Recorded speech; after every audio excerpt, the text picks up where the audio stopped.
योगिनी एकादशी व्रत कथा। योगिनी एकादशी की कथा सुनने से सभी कार्यों में सफलता की प्राप्ति होती है।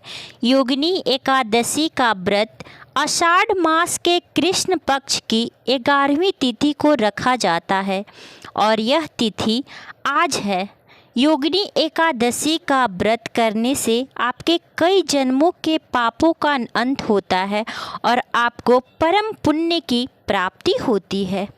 एकादशी के दिन व्रत को करने वाले लोगों के लिए पूजा पाठ करने के साथ ही व्रत की कथा का श्रवण अवश्य करना चाहिए। इसको करने से योगिनी एकादशी के व्रत का संपूर्ण फल की प्राप्ति होती है। तो चलिए जानते हैं योगिनी एकादशी व्रत कथा। प्रेम से बोलिए भगवान विष्णु की जय, माता लक्ष्मी की जय। युधिष्ठिर ने पूछा वासुदेव जी से, आषाढ़ मास के कृष्ण पक्ष जो एकादशी है उसका नाम क्या है? कृपया इसकी वर्णन कीजिए। भगवान श्री कृष्ण बोले, नृपश्रेष्ठ, आषाढ़ कृष्ण पक्ष के एकादशी का नाम योगिनी है। यह बड़े बड़े पापों का नाश करने वाली है। संसार सागर में डूबे हुए प्राणियों के लिए यह सनातन नौका के समान है। तीनों लोकों में यह सारभूत व्रत है। अलकापुरी में राजाधिराज कुबेर रहते हैं। वे सदा भगवान शिव की भक्ति में तत्पर रहने वाले हैं। उनके हेममाली नाम वाला एक यक्ष सेवक था जो पूजा के लिए फूल लाया करता था। हेममाली की पत्नी बड़ी ही सुंदर और सुविचार वाली थी। उनका नाम विशालाक्षी था। यह यक्ष काम पास में आबद्ध होकर सदा अपनी पत्नी के आसक्त में रहता था। एक दिन की बात है, हेममाली मानसरोवर के फूल लाकर अपने घर में ही ठहर गया और पत्नी के प्रेम का रसास्वादन करने लगा। अतः कुबेर के भवन में न जा सका। इधर कुबेर मंदिर में बैठकर शिव जी का पूजन कर रहे थे। उन्होंने दोपहर तक फूल आने की प्रतीक्षा की। जब पूजा का समय व्यतीत हो गया तो यक्षराज ने कुपित होकर सेवकों से पूछा, यक्षो, दुरात्मा हेममाली क्यों नहीं आ रहा है? इस बात का पता लगाने जाओ। यक्ष ने कहा, राजन, वह तो पत्नी की कामना में आसक्त हो अपनी इच्छा के अनुसार घर में ही रमन कर रहा है। कुबेर ने तुरंत ही अपने सेवकों को भेजकर उस हेममाली को अपने समक्ष बुलवाया। हेममाली भय से आकुल होकर तुरंत ही कुबेर महाराज के सामने उपस्थित हो गया। उसे देखकर कुबेर की आंखें क्रोध से लाले लाल हो गई। वे बोले, ओ पापी, ओ दुष्ट, ओ दुराचारी, तूने भगवान की अवहेलना की है। अतः क्रोध से युक्त अपनी उस प्रियतमा से युक्त होकर इस स्थान से भ्रष्ट होकर अन्यत्र चला जा। कुबेर ने ऐसा कहने पर वह उस स्थान से नीचे गिर गया। उस समय उसके हृदय में महान दुख हो रहा था। कोढ़ों से सारा शरीर पीड़ित था, परंतु शिव के पूजा के प्रभाव से उसकी स्मरण शक्ति लुप्त नहीं होती थी। पाताल से दबा होने पर भी वह अपने पूर्व कर्म को याद रखता था। तदंतर इधर उधर घूमता हुआ वह पर्वतों में श्रेष्ठ मेरुगिरी के शिखर पर गया। वहाँ उसे तपस्या के पुंज मुनिवर मार्कंडेय जी का दर्शन हुआ। पाप कर्मा यक्ष ने दूर से ही मुनि के चरणों में प्रणाम किया और बोला, मुनिवर मार्कंडेय ने उसे भय से कांपते हुए देख परोपकार की इच्छा से निकट बुलाकर कहा, तुझे कोढ़ के रोग ने कैसे दबा लिया है? तू क्यों इतना अधिक निंदनीय जान पड़ता है? तब यक्ष बोला, मैं महाराज कुबेर का अनुचर हूँ। प्रतिदिन भगवान शिव जी की पूजा के लिए मानसरोवर से कमल पुष्प लाकर कुबेर के भवन में पहुँचाना मेरा कर्म था। लेकिन एक दिन पत्नी के साथ रमन करते हुए मुझे समय का ज्ञान न रहा और पुष्प ले जाने में विलंब हो गया। इससे कुबेर महाराज ने क्रोधित होकर श्राप दे दिया और मैं कोढ़ से पीड़ित पत्नी के वियोग से दुखी होकर दर दर भटकता रहा। आज किसी पुण्य कर्म से मैं आज आपके समक्ष उपस्थित हूँ। ऋषियों का स्वभाव दयालु और परोपकार वाला होता है। सो हे महात्मन, आप ही मुझे अभागे को कर्तव्य का बोध कराते हुए पाप से मुक्ति का कोई उपाय बताएं। मार्कंडे जी ने कहा, तुमने यह सच्ची बात कही है, असत्य भाषण नहीं किया है, इसलिए मैं तुम्हें कल्याणप्रद व्रत का उपदेश दे करता हूँ। तुम आषाढ़ के कृष्ण पक्ष की योगिनी एकादशी का व्रत करो। इस व्रत के पुण्य से तुम्हारी कोढ़ निश्चय ही दूर हो जाएगी। भगवान श्री कृष्ण कहते हैं, ऋषि के ऐसे वचन सुनकर हेममाली दंड की भांति मुनि के चरणों में गिर पड़ा। मुनि ने उसे उठाया, इससे उसको बड़ा हर्ष हुआ। मार्कंडे जी के उपदेश से उसने योगिनी एकादशी का व्रत किया, जिसके उसके शरीर की कोढ़ दूर हो गई। मुनि के कथनानुसार उस उत्तम व्रत का अनुष्ठान करने पर वह हेममाली पूर्ण सुखी हो गया।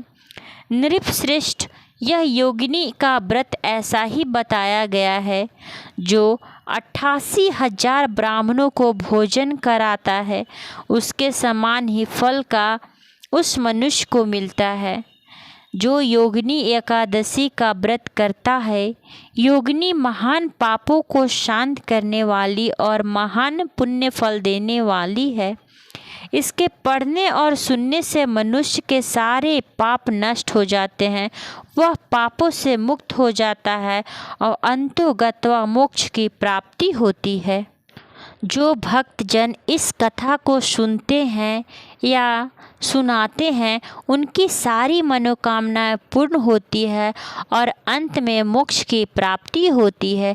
प्रेम से बोलिए भगवान विष्णु की जय, माता लक्ष्मी की जय। ओम जय जगदीश हरे, स्वामी जय जगदीश हरे। भक्त जनों के संकट, दास जनों के संकट क्षण में दूर करे। ओम जय जगदीश हरे।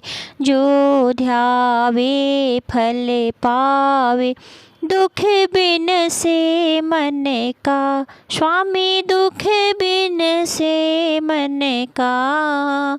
सुख संपत्ति घर आवे, सुख संपत्ति घर आवे, कष्ट मिटे तन का। ओम जय जगदीश हरे। माता पिता तुम मेरे, शरण गहूँ मैं किसकी, स्वामी शरण गहूँ मैं किसकी। तुम बिन और न दूजा, प्रभु बिन और न दूजा। आस करूँ मैं जिसकी। ओम जय जगदीश हरे। तुम पूर्ण परमात्मा, तुम अंतर्यामी, स्वामी तुम अंतर्यामी। पारे ब्रह्म परमेश्वर, पारे ब्रह्म परमेश्वर, तुम सबके स्वामी। ओम जय जगदीश हरे। तुम करुणा के सागर, तुम पालन करता, स्वामी तुम पालन करता। मैं मूर्ख खल कामी, मैं मूरख खल कामे, कृपा करो भरता। ओम जय जगदीश हरे। तुम हो एक अगोचर, सबके प्राणपति, स्वामी सबके प्राणपति। किस विधि मिलहूँ दया मैं, किस विधि मिलहूँ दया मैं, तुमको मैं कुमति। ओम जय जगदीश हरे। दीन बंधु दुख हरिता, तुम ठाकुर मेरे, स्वामी तुम ठाकुर मेरे। अपने हाथ उठाओ, अपने हाथ बढ़ाओ, द्वार पड़ा तेरे। ओम जय जगदीश हरे। तन मन धन और संपत्ति सब कुछ है तेरा, स्वामी सब कुछ है तेरा। तेरा तुझको अर्पण, तेरा तुझको अर्पण, क्या लागे मेरा। ओम जय जगदीश हरे। जगदीश्वर जी की आरती जो कोई नर गावे, स्वामी जो कोई नर गावे। कहत शिवानंद स्वामी, भजत शिवानंद स्वामी, मन वांछित फल पावे। ओम जय जगदीश हरे। ओम जय जगदीश हरे। स्वामी जय जगदीश हरे। भक्त जनों के संकट, दास जनों के संकट, क्षण में दूर करे। ओम जय जगदीश हरे। प्रेम से बोलिए भगवान विष्णु की जय, माँ लक्ष्मी की जय, योगिनी एकादशी व्रत की जय। श्रीमन नारायण नारायण नारायण, भजमन नारायण नारायण नारायण, श्रीमन नारायण नारायण नारायण, भजमन नारायण नारायण नारायण, श्रीमन नारायण नारायण नारायण, भजमन नारायण नारायण नारायण। धन्यवाद।